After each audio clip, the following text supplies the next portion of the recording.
So this is an update on my recent marijuana portfolio building that I've been talking so much about. Made a couple of movies. Now, right here, you'll see the codes under where it says symbols. You see ITNS, USEI, XSNX. Those all have checks next to them because Scottrade allows you to trade those. And that's who I pretty much do all my marijuana portfolio with.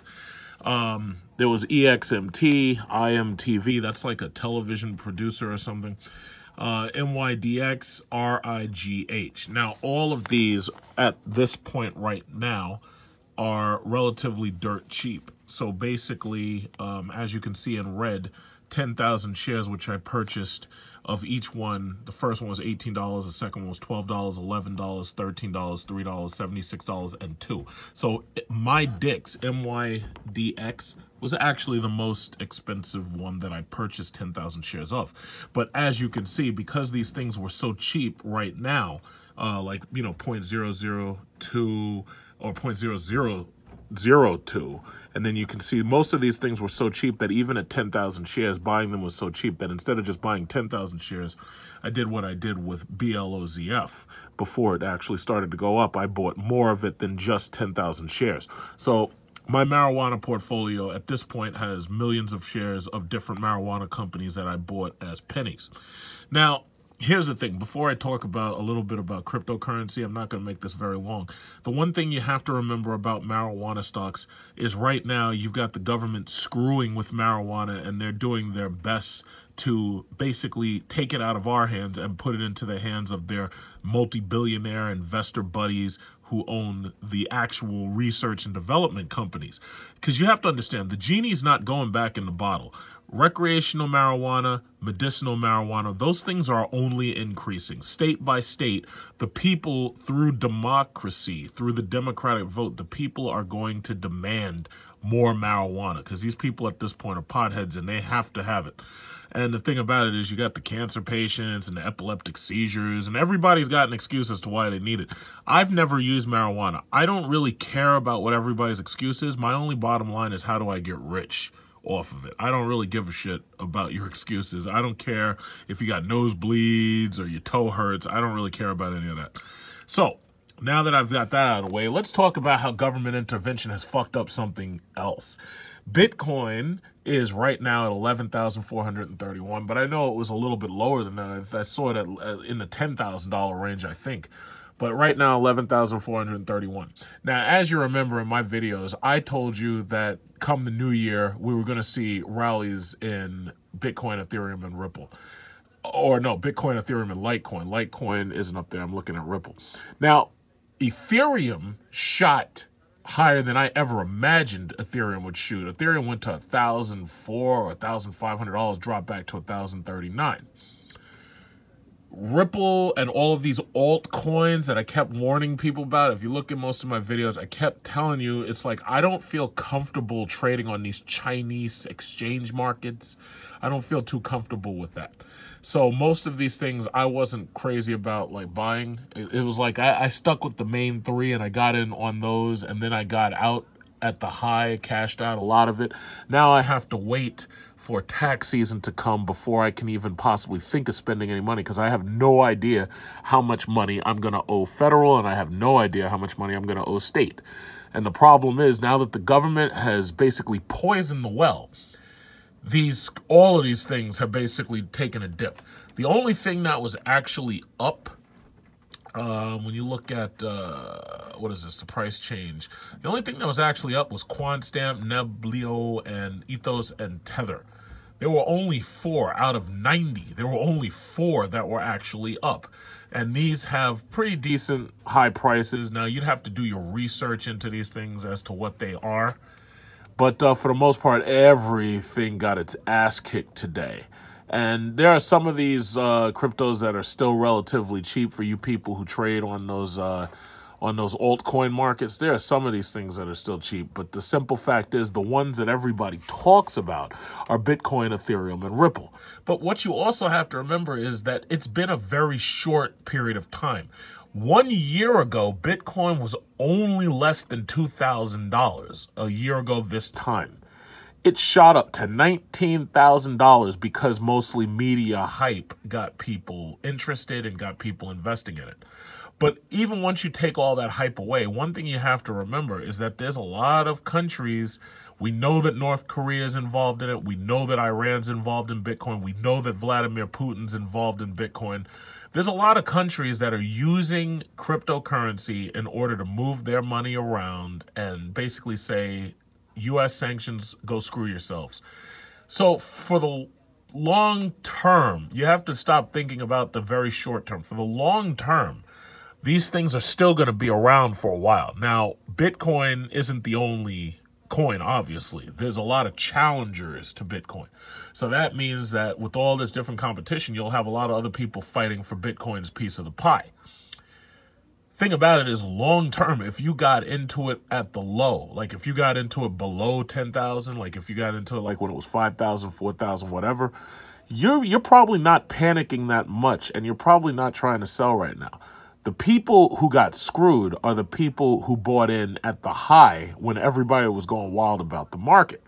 So those people, you know, hopefully they did sell, but if they didn't, they lost a little bit of money. Some of them probably didn't buy a lot of it, because the thing about it is, when Bitcoin was $19,000, I doubt that you see anybody buying entire Bitcoins. They were buying fractions. They were buying small fractions of it. But really, the only reason why this is happening is because the government is basically poisoning the well.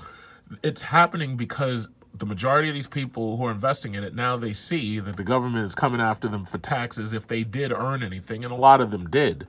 And then on top of that, they're basically making it harder and harder to trade. There was also obviously information about the Korean market.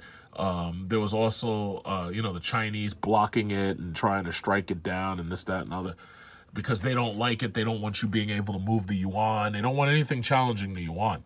So ultimately, the bottom line is these things are going to exist. I mean, you got these huge countries, Africa. These countries are mineral and oil rich, and they're about to kick these European assholes out of there and sell their own stuff. And the only problem that they've ever had is that they had no way to actually trade the money internationally, because the banks are controlled by you-know-who, the IMF. And ultimately, these cryptocurrencies allow countries like Zimbabwe and countries like North Korea to move their money around without the IMF and without the U.S. sanctions screwing with them.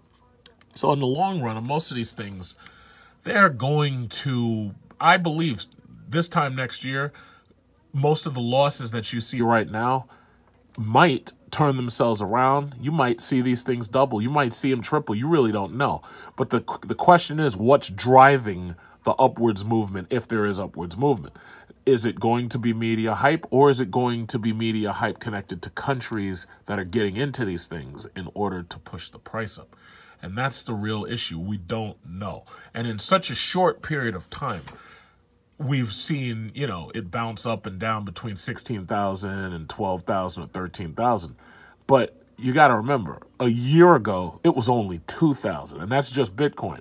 A year ago, Ethereum was under $400. A year ago, Litecoin wasn't even $50. The rise of these things has been astronomical, because there is a market for them. It's not like there's not a market for these things. There is a market for them. Now, as long as people are feeling good about the economy, and Trump is trying to take all the credit for it, but that's bullshit, because if you look at any graphs and know anything about economics, you know that during the last year or the last 2 years of the Obama administration, unemployment was going down and the stock market was rising before Trump even got into office, basically before the presidential election. So basically, he's president now. He wants to take credit for everything. Yeah, so what, so what?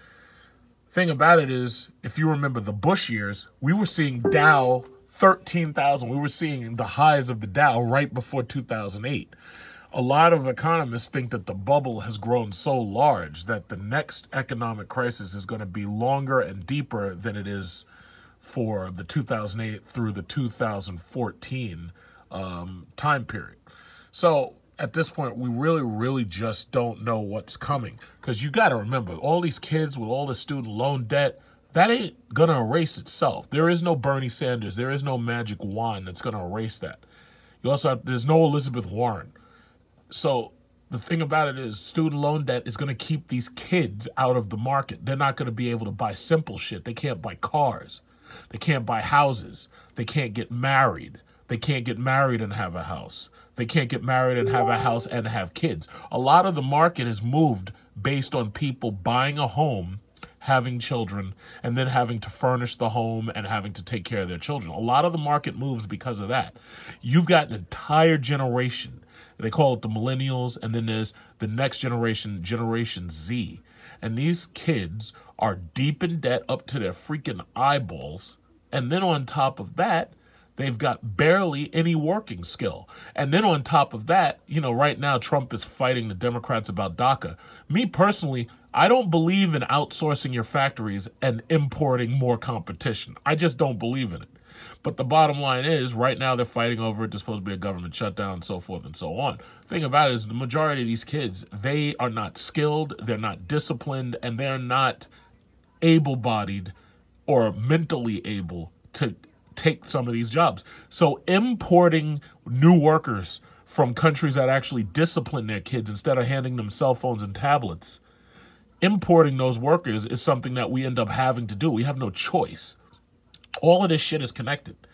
But one thing is for certain, if these kids can't afford houses, if they can't afford to buy a house and all they can afford is some shitty apartment or their mama's basement, one thing is for certain, these kids aren't spending money that they don't have, because at a certain point, they can't even spend credit card money. So the bottom line is, it's like the market can only move but so far. They talk about how great the employment numbers are, but you don't know how many of these people are underemployed. Some of these people are working more than one job. You got to remember, the employment numbers, it hides a lot of the truth. A lot of these kids are working more than one job, and a lot of them are doing that because they can't get health insurance by working just one job, because some of these companies, they say, oh, well, if you work more than 40 hours, we got to give your ass health insurance. So what they do is they give you like 35 fucking hours a week instead of 40. So you end up having to work a second job just to earn enough money to afford like simple stuff, you know. And that's basically it. So the thing about it is the unemployment numbers, you can't trust that shit. Half of the stuff that the government tells you, they release just in order to move the market by tricking people into thinking that the situation's better than it is. But you look around yourself and you can tell just how it is. You don't need their numbers to figure out how it is. You don't need to look at the inflation numbers. You can look at your money and see how far does your money go. What's your cost of living? How's your rent? How's your food cost? How's your gas and oil cost? They can't fool people like me because we know they're lying. I don't know whether it's because I've lived outside the country for so long or whether it's just because I don't trust them when they come on television and I know they're lying. But the simple fact of the matter is, the one thing I do know is that the government is the reason why right now cryptocurrency is fucked up. And it's on a downcline right now. Will it turn around? I don't know. But one thing's for certain, if you're an American and you're investing in cryptocurrency, you're going to get screwed when tax season comes around.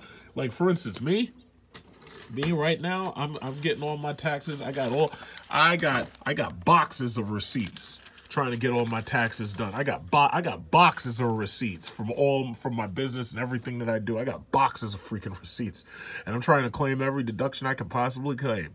And I'm waiting for Google to send me my YouTube tax return information so that I can file that shit. And the thing about it is, now I have to wait and see what Coinbase sends me. Coinbase will tell you up front, oh yeah, you got to remember to pay your taxes. Now, they never said anything about taxes prior to December, and now they got to say it.